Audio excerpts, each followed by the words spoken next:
Well, hi and welcome to this week's Seekers and Cynics. We're here at Bodmin Road Church and my name is Richard Bentley.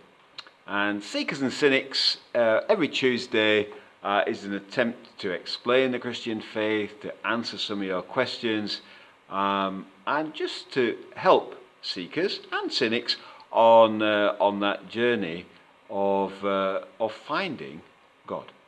And what I want to do today is look at the question, well, why am I not an atheist? Why am I not an atheist? And we'll start that today, and we might do a little bit more in some coming weeks. One of the things I do on a regular basis is try and stress test my own faith, to pull it apart, in other words. A bit like a car manufacturer, before they sell a car, they drive it into a wall and see what happens to the occupants, they stress test it. And I do that with my own faith, because I want to make sure that I've not just been bamboozled, and that I'm not therefore bamboozling others. Often I will try and make to myself the case for atheism. I'll play devil's advocate with myself. I'll say, come on, Richard, why do you believe this God stuff? Surely there's evidence against, etc., etc. And on the surface, there definitely is evidence against God. I mean, how can there be a God when the world seems so fundamentally cruel and unsafe?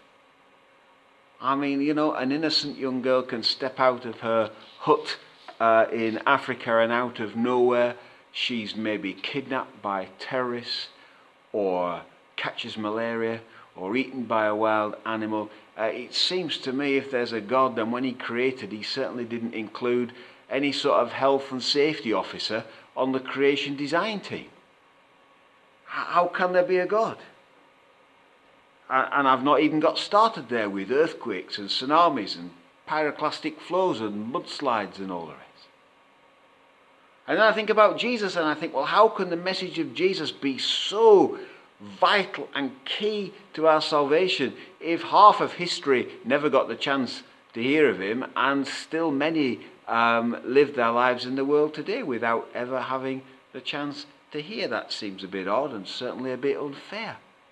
And then I think about the church, and I think, how on earth can the church be God's chosen vessel of grace and truth to the world, when for most of the church's history it has abused its power, it has done stupid things, it has fallen out with itself, it has split into 1,000 different pieces, and it can't even get the building warm on a cold February morning? I mean, is that really God's vessel of grace and truth? And so I pummel myself with some of these questions.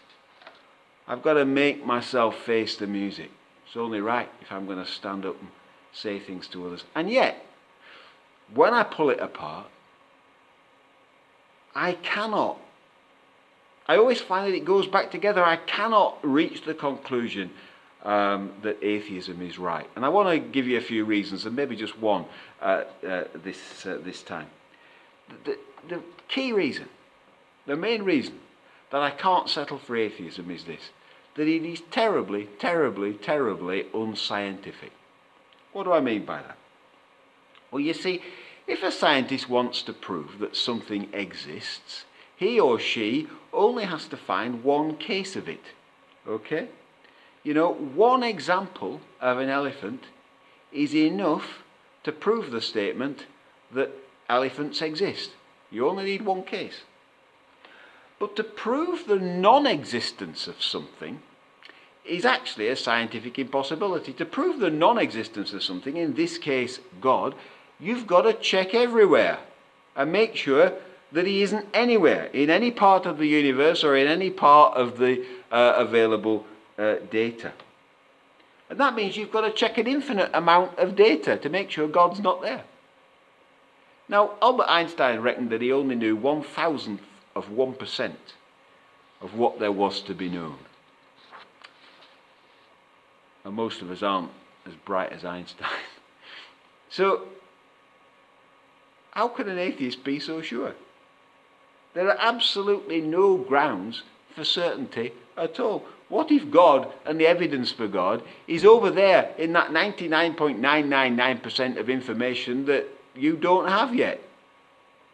It's arrogant in the extreme for a lump of grey matter weighing only about 3 pounds, however well read it may be, to conclude that there is no God. I mean, how much data do you not have? You only can comprehend the reasoning power that you do have. What if there is a much higher ability of reasoning and understanding that human beings simply don't have? There's no way to estimate what you lack because you don't know what you don't know, and you're not aware of what you're not aware of. So agnosticism, I can understand. The person who says, well, I'm not sure either way, is there a God, isn't there? I'm not sure. I can live with that. I can understand it, that's what I mean. But atheism is presumptuous in the extreme. It presumes that my little brain has sufficient capacity to weigh the entire universe and conclude that God's not in it. I can hear God laughing. And the fact is that the greatest scientists and philosophers have always been marked, not by arrogance, but by an incredible sense of humility and by an incredible awareness of what they do not know. I've already quoted Einstein, but here's Isaac Newton, who said this famous quote, but I love it. He says, I do not know what I may appear to the world, but to myself I seem to have been only like a boy, playing on the seashore, and diverting myself in now and then finding a smoother pebble or a prettier shell than ordinary, whilst the great ocean of truth lay undiscovered before me. And the famous philosopher Socrates famously said this, all I know is that I know nothing. So that's the first reason that I cannot conclude for atheism.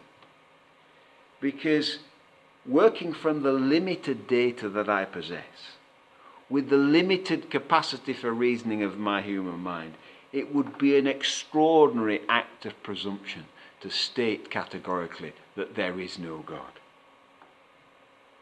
And therefore the atheist position is just as much a matter of faith as is the Christian position. And an intelligent atheist will accept that without argument. So it comes down to a matter of faith either way. I cannot prove God, of course I can't. But neither can any atheist prove God's non-existence or prove that this world is only material and is not spiritual in some way. And therefore any honest party, any seeker,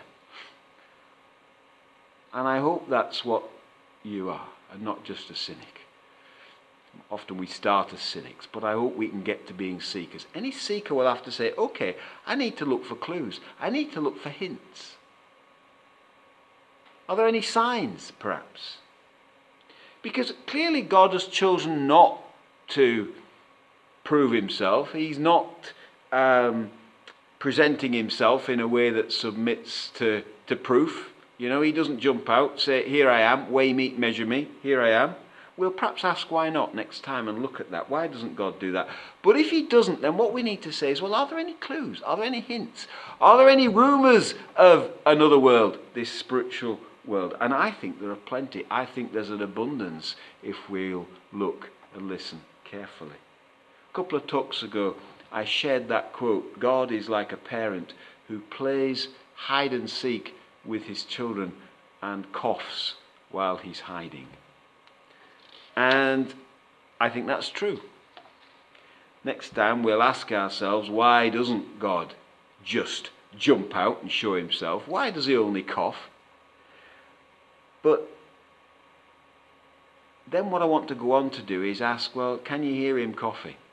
What are those hints, those rumours, those signs that actually there is a spiritual dimension to this universe and that there is a God? that this world is more than just atoms and matter and energy, that there are spiritual realities too.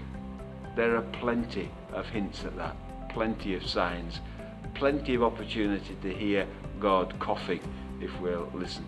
And we'll come to that in the next couple of talks. See you next time.